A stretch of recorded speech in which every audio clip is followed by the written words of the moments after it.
नमस्कार दोस्तों, मैं लक्ष्मी लोकगीत चैनल में आप सभी का स्वागत करती हूँ। मैं आप सबके बीच में लाना चाहती हूँ शिव भजन भक्ति गीत। ये हमारे भक्ति भजन गीत पसंद आए तो लाइक सपोर्ट शेयर जरूर करिएगा। इतना दुलार प्यार देना। कागवा बोले लाहो आंगनवा शिव आयावत होई है ना।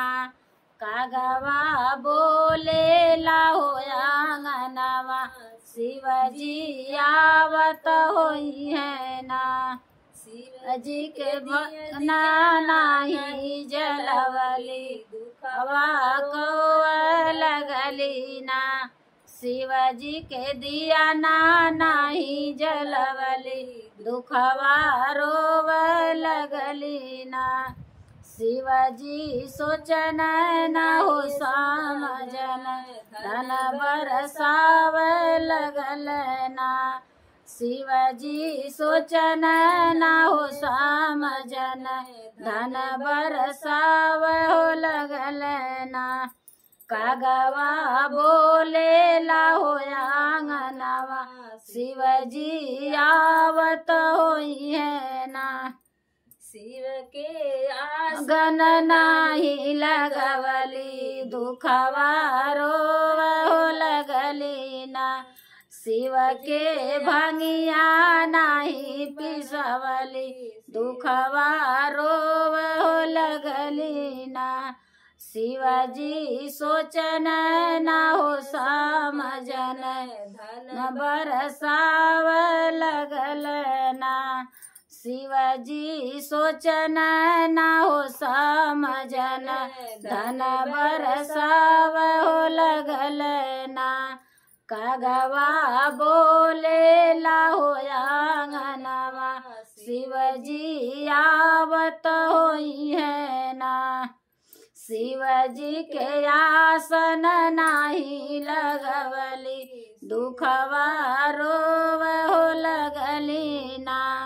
शिवजी के आसन नाही लगवली दुखवा रोव हो लगली ना। शिवजी सोचन न हो समझन धन बरसाव हो लगल ना। शिवजी सोचन न हो समझन धन बरसाव हो लगल ना। कागवा बोले लाहो आंगनवा शिवजी आवत होई है ना।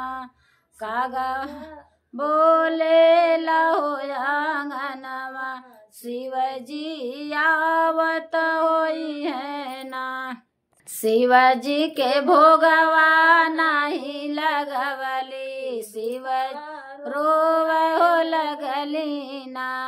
शिवजी के भोगवा नाही लगवली दुखवा रोव हो लगली ना।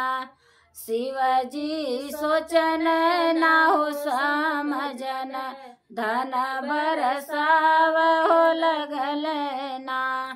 कागवा बोले लाहो आंगनवा शिवजी आवत होई है ना।